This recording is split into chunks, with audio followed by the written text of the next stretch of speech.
दहर में नक्श वफा वजह तसल्ली न हुआ, है ये वो लफ्ज़ के शर्मिंदा मानी ना हुआ। ये दीवाने गालिब की 9th गज़ल है। आज हम इसको पढ़ेंगे। ये भी बहुत खूबसूरत गज़ल है। कुछ नए मेटाफर्स और कुछ नए अंदाज और रंग इसमें शेर व शायरी के और मिर्ज़ा गालिब की शायरी के मुझे देखने में मिले। तो आइए इसको पढ़ते हैं, फिर इसके शेरों को एनालाइज करने की कोशिश करेंगे। दहर में नक्श वफा वजह तसल्ली न हुआ, ये वो लफ्ज़ के शर्मिंदा मानी ना हुआ। सब्ज़ा खत से तेरा काकुल सरकश न दबा, ये ज़मुर्रद भी हरीफ दमे अफ़ी न हुआ। सब्ज़ा खत से तेरा काकुल सरकश न दबा, ये ज़मुर्रद भी हरीफ दमे अफ़ी न हुआ।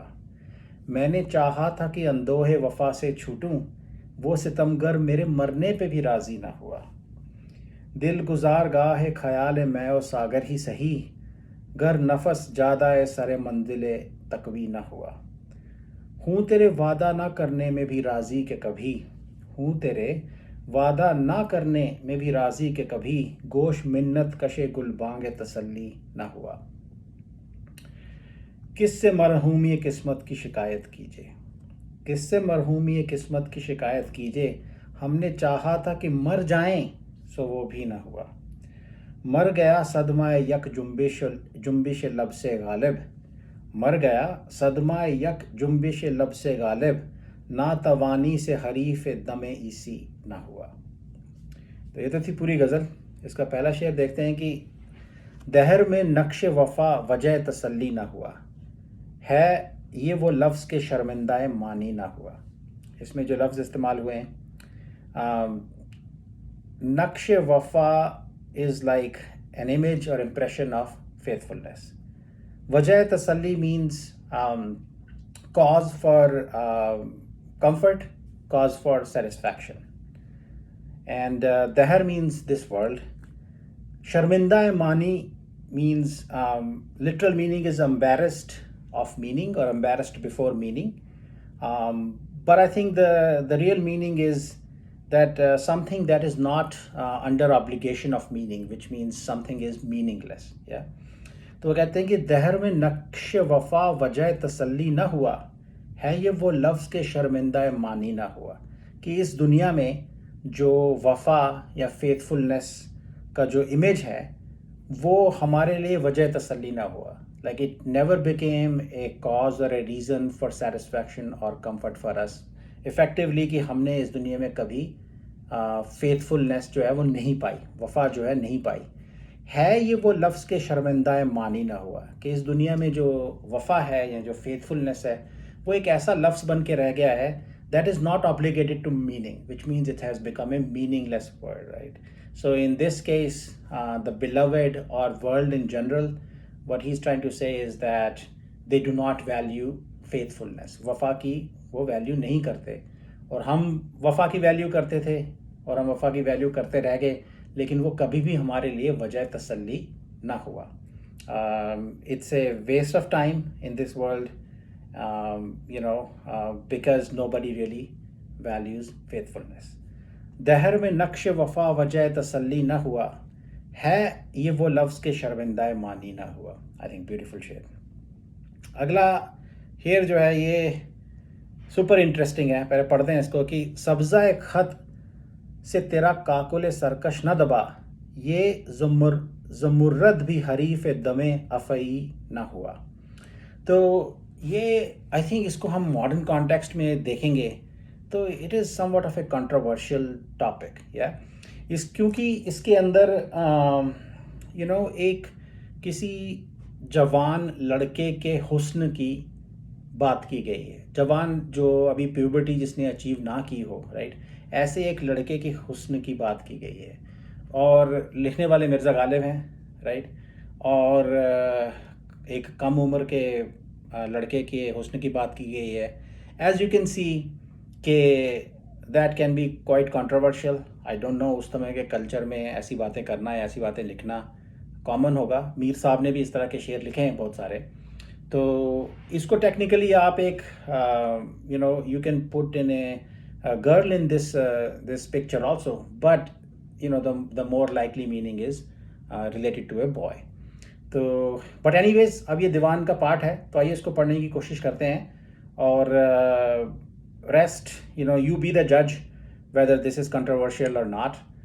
बट इस तरह के मेटाफर्स जो हैं, इस तरह के शेर जो हैं हमारी शायरी रिवायात में आते ज़रूर हैं, तो I don't think it's makes any sense to ignore those. तो पढ़ते हैं कि सब्ज़ा खत से तेरा काकुल सरकश न दबा, ये ज़मुर्रद भी हरीफ दमे अफ़ई ना हुआ। तो खत जो है, इसमें खत मीन्स इस केस में जो मीनिंग यूज़ किया गया है वो ये है कि अगर कोई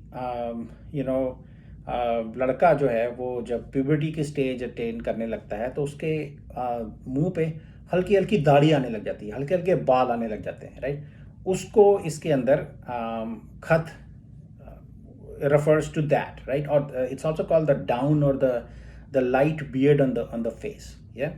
और सब्जा एक खत उसने उसको सब्जा बोला है, उसने उसको बोला है कि जैसे कि सब्जा इज लाइक ग्रीनरी, या तो आगे पता चलेगा वो सब्जा क्यों बोल रहे हैं। तो वो कहते हैं सब्जा एक खत, the greenery of the down और the light beard on your face से तेरा काकुल सरकश ना दबा। Kakul sarkash is like rebellious zulfen, या जो बहुत खूबसूरत भी हों, लहलहाती जुल्फ़ें जिनको कंट्रोल करना मुश्किल हो, राइट। तो कहते हैं सब्ज़ा खत से तेरा काकुल सरकश ना दबा, या कि तेरे जो सब्ज़ा खत था उससे तेरा जो काकुल सरकश, जो ब्यूटीफुल रिबेलियस जो ट्रेसेस और जुल्फ़ें थी, वो उससे उस कंट्रोल में नहीं आई, या अगली लाइन है कि ये ज़मुर्रद भी हरीफ दमे अफ़ी ना हुआ। तो ज़मुर्रद इज़ एन एमरल्ड और ए green coloured stone.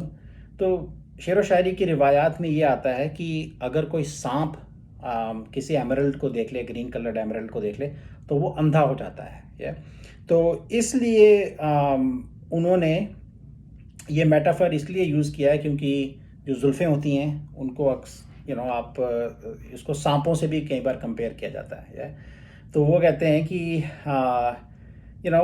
And then emerald is a green stone. इस वजह से उन्होंने सब्ज़ा खत बोला है उसको, like greenery of your down और योर लाइट बियर्ड। तो वो कहते हैं कि ये किस तरह का सब्ज़ा खत है। जनरल ट्रेडिशन तो ये कहती है, या दुनिया में होना तो ये चाहिए कि अगर सांप इस हरे पत्थर को देखे तो वो बंधा हो जाना चाहिए, शुड कम अंडर कंट्रोल। लेकिन जो तेरे बालों के जो सांप हैं, या जो तेरी जुल्फ़ें जो हैं, वो तेरे खत की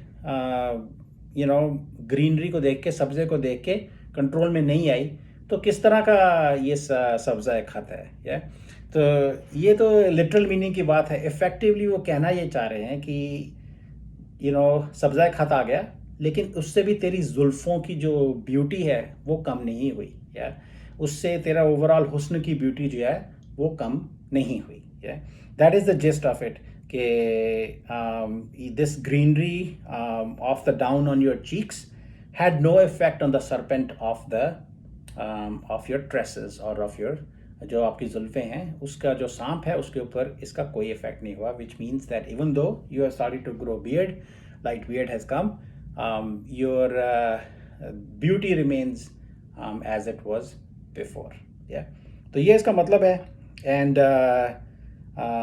it's not an uncommon theme to talk about obviously the appearance of the light beard signals the end of puberty, and it's not uncommon to talk about the androgynous beauty of boys in शेर व शायरी somehow. So that was that शेर। तो अगला शेर देखते हैं कि ये बड़ा खूबसूरत शेर है। वो कहते हैं कि मैंने चाहा था कि अंदोहे वफ़ा से छूटूं, वो सितमगर मेरे मरने पे भी राज़ी ना हुआ। तो इसमें लफ्ज़ तो एक ही है जो थोड़ा कॉम्प्लिकेटेड है। अंदोहे वफ़ा मीन्स सॉरो ऑफ फेथफुलनेस। तो कहते हैं कि मैंने चाहा था कि ये जो वफ़ा का जो दुख है, या उससे मैं छूट जाऊँ, या वो सितमगर मेरे मरने पे भी राज़ी ना हुआ, राइट। तो इस केस में वो कहते हैं कि मैं अंदोहे वफ़ा से छूटने के लिए मरने को भी तैयार था, मैं मर गया, लेकिन वो सितमगर मेरे मरने पे भी राज़ी ना हुआ, राइट। अब सितमगर कौन है? स्ट्रेट फॉरवर्ड मीनिंग तो ये है कि जो उनका बिलवड है, या जो उनका माशूक है। जिसको वो चाहते हैं, वो सितमगर है। वो कहते हैं कि उसने मेरे जीते जी सारी ज़िंदगी मेरे को दुख दिए, मेरे ऊपर जुल्म और सितम ढाए, मैं उससे बचने के लिए मर गया, राइट। मैं उससे छूटना चाहता था, अपनी जान छुटाना चाहता था उस दुख से, तो मैं मर गया, राइट। मेरे मरने के बाद भी जो सितमगर है, जो मेरा माशूक है, उसके एटीट्यूड में कोई फ़र्क नहीं आया, right. She did not show any any guilt. She did not like felt any remorse. She did not show any feeling of mercy towards me, even after I died. Yeah. तो तो अगर सितमगर को आप माशूक कंसिडर करते हैं तो ये मतलब निकलता है। अब इसमें क्लियर तो नहीं उन्होंने किया कि सितमगर है कौन, तो एक सेंस में अंदोहे वफा भी सितमगर हो सकता है, राइट। तो इन सम वे इट कुड बी के आई थिंक ज़ोक साहब का ये शेर है कि अब तो घबरा के भी ये कहते हैं कि मर जाएंगे, मर के भी चैन ना पाया तो किधर जाएंगे, राइट। तो एक इसका मतलब उससे रिलेटेड भी हो सकता है कि भैया सारी ज़िंदगी मैंने सोचा कि मैं इस दुख से मेरा पीछा छूट जाए, अब मैं मर गया हूँ लेकिन फिर ये सितमगर दुख जो है वो मेरा पीछा नहीं छोड़ता। I think it's a wonderful metaphor either way. तो मैंने चाहा था कि अंदोहे वफा से छूटूं, वो सितमगर मेरे मरने पे भी राज़ी ना हुआ। तो अगला शेर देखिए कि दिल गुजार गाहे ख्याल मैं ओ साकी ही सही, घर नफस ज़्यादा सरे मंजिल तकवी ना हुआ। तो इसमें पहली लाइन में जो कॉम्प्लिकेटेड वर्ड्स हैं वो ये हैं, गुजार गाहे ख्याल मैं ओ सागर, which means pathway of thoughts of wine and glass, yeah। तो इफ़ेक्टिवली शराब पीने और जो इस दुनिया में जो ऐशो इशरत है उसको इंजॉय करने का जो पाथवे है उसको यहाँ पे रेफ़र किया है।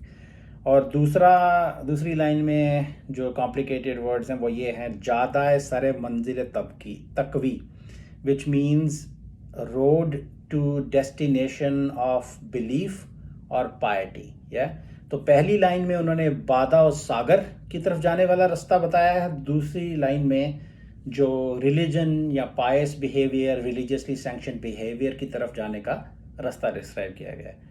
तो वो कहते हैं कि दिल गुजार गाहे ख्याल मैं और सागर ही सही, घर नफस ज़्यादा सरे मंजिल तकवी ना हुआ, विच मीन्स के let the heart be a roadway to the thought of wine and glass, if the breath is not inclined to become a path of destination of piety, yeah। उनका कहने का मतलब आई थिंक ये है कि अगर मेरी तबीयत जो है वो पायस रिलीजियसली सैंक्शनड बिहेवियर को फॉलो करना नहीं चाहती, तो लेट मी और let my heart commit sin freely without any guilt, yeah।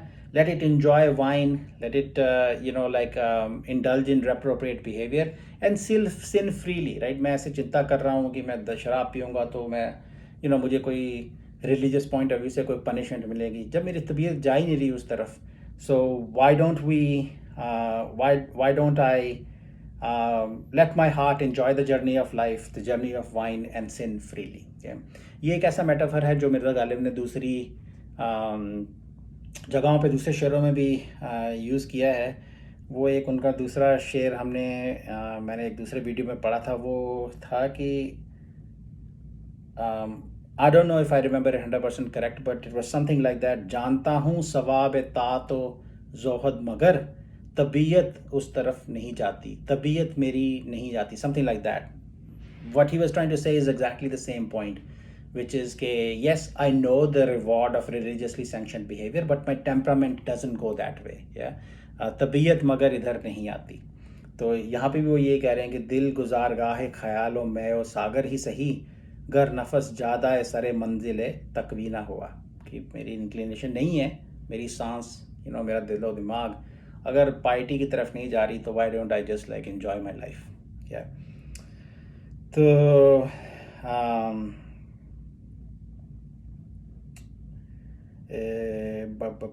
अगला शेर ये है कि हूँ तेरे वादा ना करने में भी राज़ी के कभी, गोश मिन्नत कशे गुल बांगे तसल्ली ना हुआ, ये।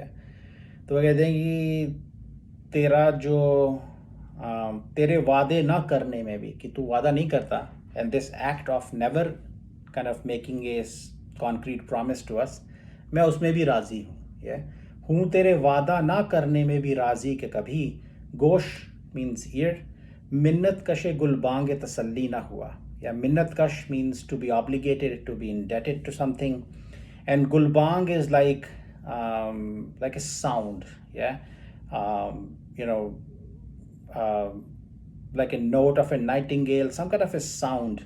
और वो कह रहे हैं कि तूने हमारे साथ कभी प्रॉमिस तो नहीं किया, पर मैं उस स्टेट में भी राज़ी हूँ, राइट, तेरे वादा ना करने से भी मैं राज़ी हूँ। या वाई, ये तो चलो अच्छा हुआ कि मेरा जो कान है इस केस में, वो मिन्नत कशे गुलबांग तसल्ली ना हुआ, did not become indebted to this beautiful sound of comfort. तो अब इसमें it's like a beautiful metaphor. तो वो कहते हैं मैं खुश हूँ, तूने मुझसे वादा नहीं किया, ये तो तेरा नेचर है, तू कभी वादा करता ही नहीं है हमसे या करती ही नहीं है हमसे, तो मैं उसके अंदर भी खुश हूँ।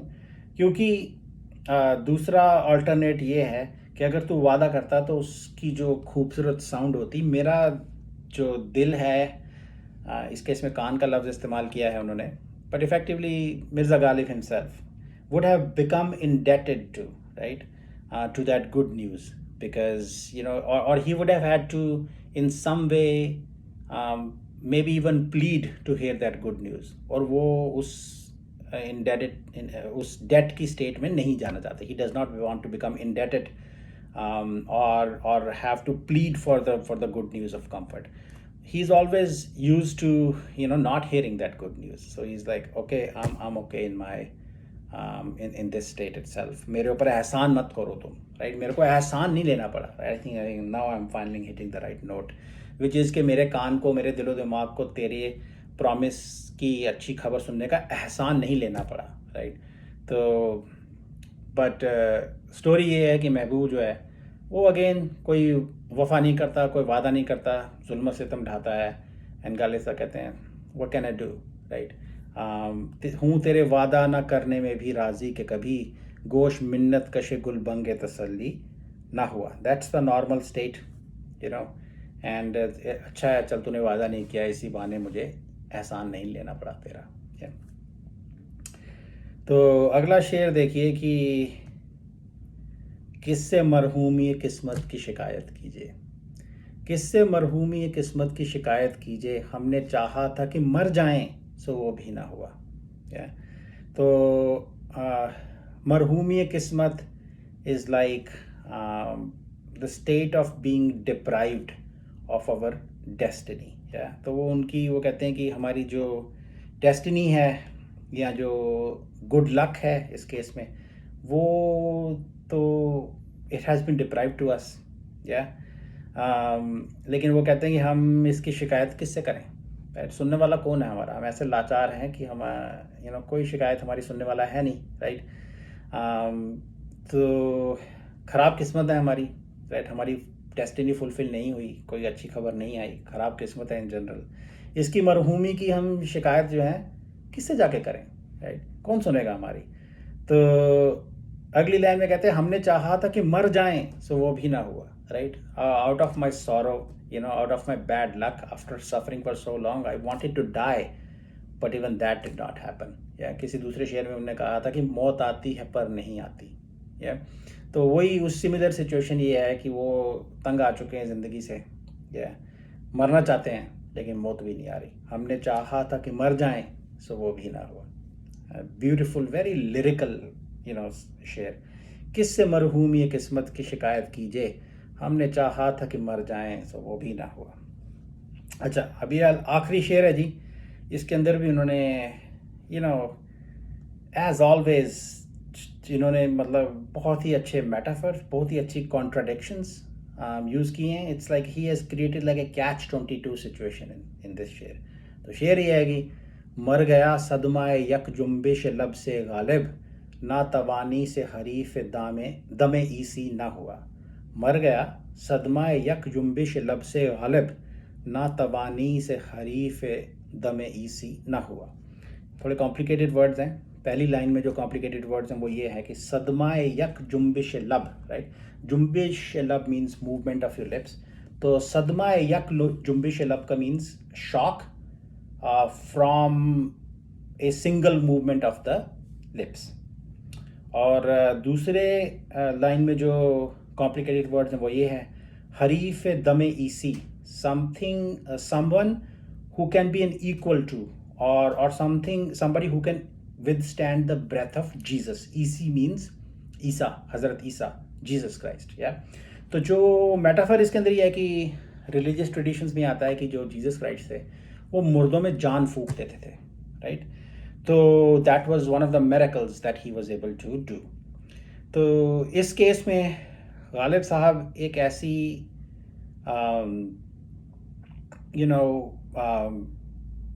वीकनेस की स्टेट में, नातवानी का मतलब है वीकनेस, राइट। ऐसी वीकनेस अपनी ज़िंदगी की सफ़रिंग के वजह से वो ऐसी कमज़ोरी की स्टेट में आ गए हैं, या। तो ऐसे कमज़ोर आदमी को जो कि मरने वाला है उसको जीसस क्राइस्ट बचा सकते हैं, राइट। लेकिन हुआ ये कि जीसस क्राइस्ट ने जब उनके अंदर जान फूंकने की कोशिश की या उनको बचाने की कोशिश की, तो जान उनके मुंह से फूंक या उनके मुंह से जो उनकी ब्रेथ है वो निकलने से पहले जब उनके होंठ हिले तो गालिब साहब इतने वीक थे कि उस होठों के की मूवमेंट से जो शॉक क्रिएट हुआ वो उसी से मर गए, राइट। तो मर गया सदमा यक जुम्बिश लब से गालिब, ना तवानी से हरीफ दमे ईसी न हुआ, right. So I was not able to become equal to और somebody who could withstand the breath of Jesus, yeah. तो मैं इतना कमज़ोर हो चुका था कि जैसे ही जीसस क्राइस्ट ने अपने लब हिलाए उससे जो वाइब्रेशन या शॉक क्रिएट हुआ मैं उसी से मर गया, या। तो अब ये catch-22 सिचुएशन है, right.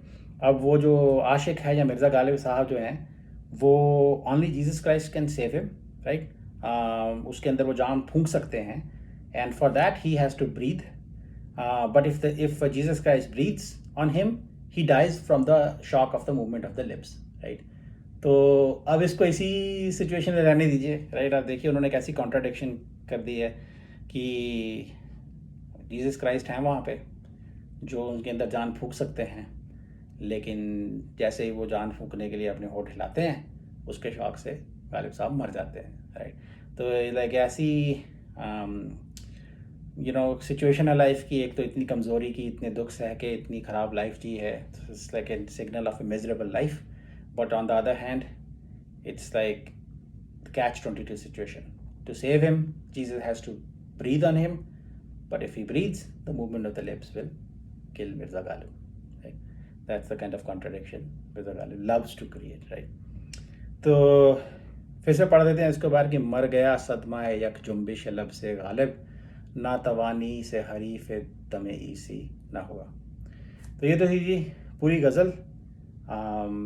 I hope you enjoyed it. Thank you.